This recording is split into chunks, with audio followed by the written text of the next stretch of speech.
Buenas tardes compañeros, vamos a hablar acerca de la unidad 4, evaporación y uso consultivo. Alumno, Argüelles Juan José Rodrigo, número de control 16530607. Comenzamos. Como primer tema tenemos lo que es la evaporación. La evaporación consiste en un 60% del agua, el aporte externo un 50%, la convención un 17%, la irradiación un 17%, la pérdida por la pared un 0.2%, la renovación del agua al 5.8%. Quizás son los diferentes tipos de evaporación que quizás podríamos tener en lo que va siendo en el proceso de vida del agua como tal. Ok, para poder empezar con lo que es la evaporación, tenemos que tener aspectos a considerar en la práctica de la ingeniería. ¿Por qué? Porque la ingeniería como tal es lo que nosotros como estudiantes más adelante vamos a desarrollar a lo que es a nivel profesional. La aplicación que le podemos dar al agua en nuestra profesión. Punto número 1 en un aspecto a considerar es la cantidad de agua que se pierde en los grandes depósitos, como son las presas, lagos, etc., o en sistemas de conducción. Pues como sabemos, nosotros como parte de la ingeniería civil tenemos la capacidad para poder desarrollar lo que son unas presas. ¿Para qué? Para poder hacer un uso adecuado o tener un control del agua que en sí un río, un lago, una cuenca, un estante, cualquier forma de agua como tal, podemos manejar su control. Y en un sistema de conducción, pues en lo que son las tuberías, ya sea para un tipo de drenaje o para un tipo de suministro de agua como tal, nosotros podemos controlarlo. Punto número 2, la cantidad de agua que es necesario dotar a los distritos de riego para determinar las fuentes y dimensiones de los sistemas de abastecimiento. Como sabemos, o si no lo sabemos, el riego es un punto importante en la ingeniería, porque como tal nuestra carrera en el momento de realizar construcciones u obras, nuestra carrera o nuestra construcción nos manejan que tengamos cierto porcentaje del volumen total del área como áreas verdes. ¿Por qué? Para fortalecer a lo que es la naturaleza. La naturaleza en sí es lo que nos brinda el bienestar del planeta, y para bien es el bienestar de nosotros mismos. Por eso el riego es importante para poder conservar lo que son estas áreas verdes. Al mismo modo, pues las áreas verdes nos fortalece lo que es la vida en el planeta. Un buen sistema de riego incide tanto en una línea de riego como tal, del agua que nosotros le suministramos para poder regarlas como tal, así como tener un buen sistema de drenaje. El drenaje en sí depende del tipo de lugar que donde vaya a ser las áreas verdes. Podemos considerar el tipo de drenaje. Por ejemplo, si es en una maceta como tal, obviamente le tenemos que hacer una línea de drenaje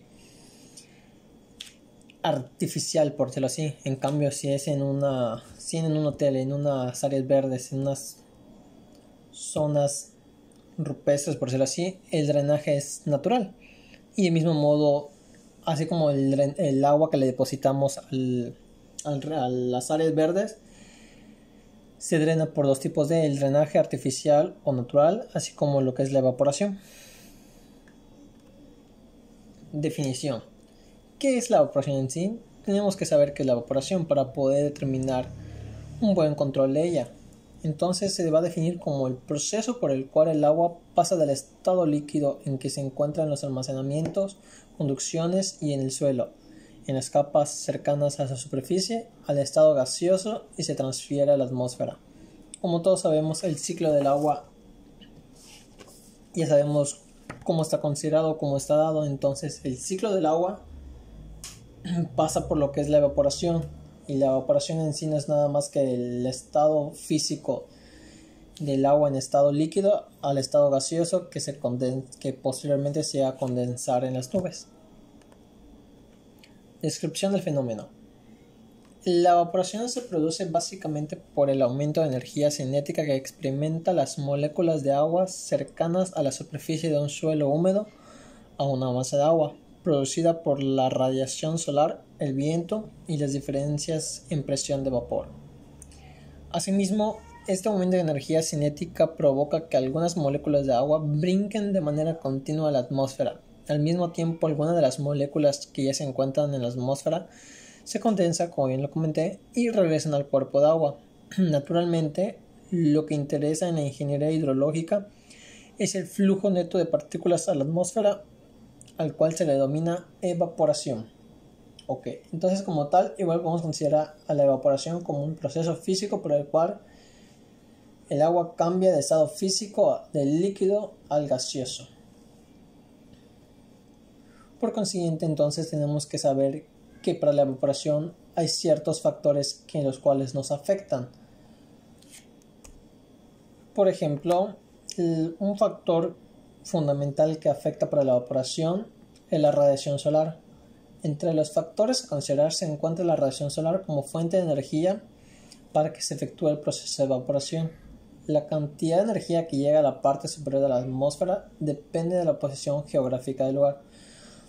Obviamente, dependiendo de la zona geográfica, la ubicación como tal, donde nos encontremos, ya sea, no sé, por ejemplo, suponiendo en el estado de la República Mexicana, no es lo mismo la radiación solar que en sí ejerce lo que es en la zona sur del estado, por ejemplo, Quintana Roo, a la zona norte del estado, supongamos Sonora.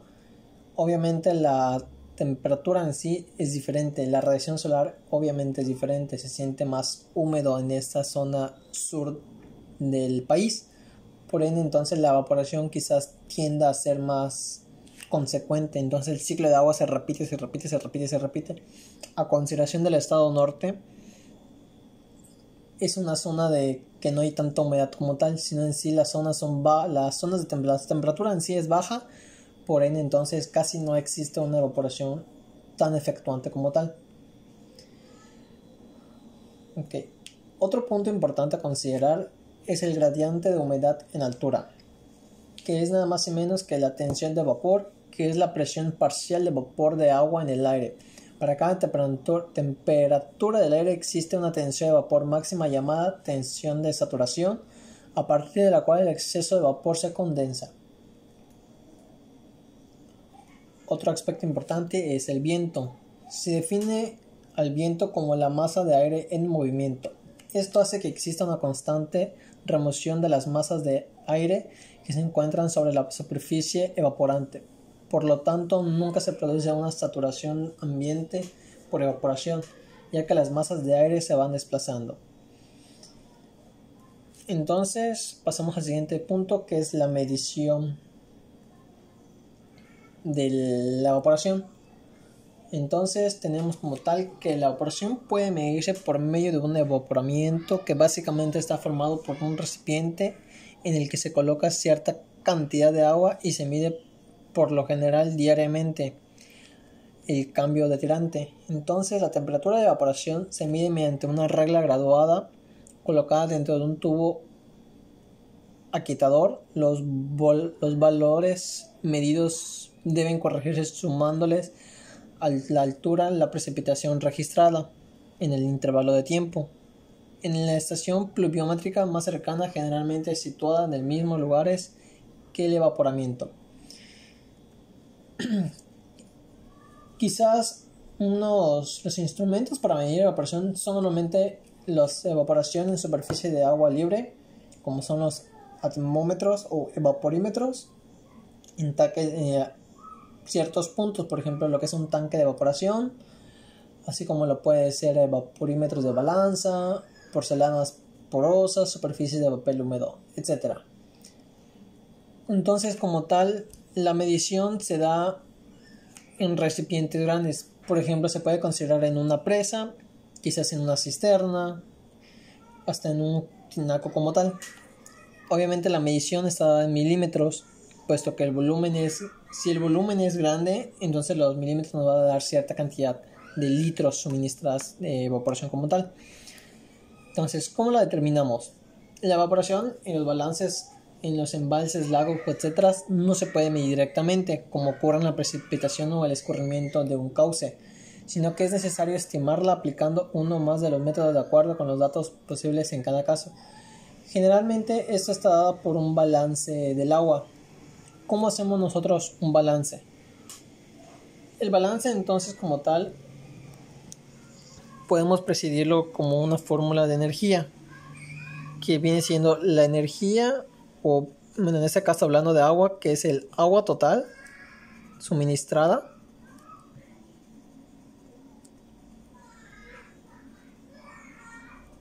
menos el agua total, por decirlo así, proporcionada a terceros, o en ese caso vamos a llamarle a este primero entradas,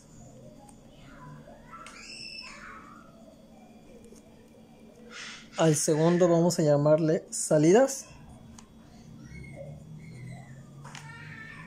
y le vamos a restar todavía un tercero, que es el agua total estancada. Esto en sí es nada más o menos que el agua evaporada. Como tal, tenemos una fórmula general que viene siendo el agua evaporada, AP, que es igual al agua de la entrada menos al agua de salida menos el agua estancada. ¿Por qué? Esto obviamente, un factor importante a considerar es un intervalo de tiempo.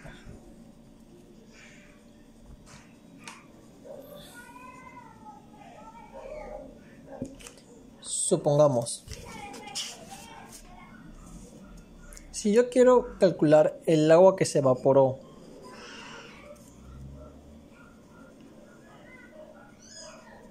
no sé, suponiendo 10 horas, como tal es un factor importante las 10 horas a conocer, porque como tal, obteniendo los otros dos resultados, que es el agua de entrada es un valor fijo que nos vamos a dar. Supongamos que tenemos una presa o un stand de, no sé, 1000 metros cúbicos.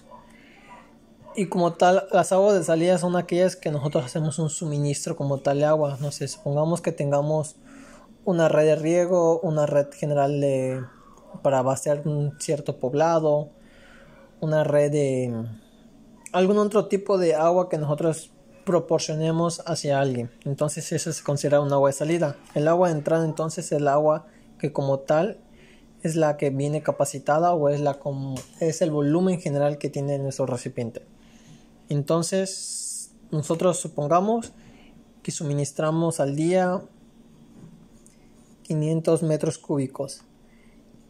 Y entonces al intervalo del tiempo de 10 horas nosotros vamos a hacer una medición del volumen general que tenemos en físico, en stock, por decirlo así. ¿Cuánto nos queda? En sí sería una lógica, la resta diaria sería el agua que nosotros nos queda estancada. Sin embargo, normalmente los depósitos de agua están en contacto con la atmósfera. Como tal no es cerrada. Entonces las ondas de calor que en sí chocan hace que el agua se evapore.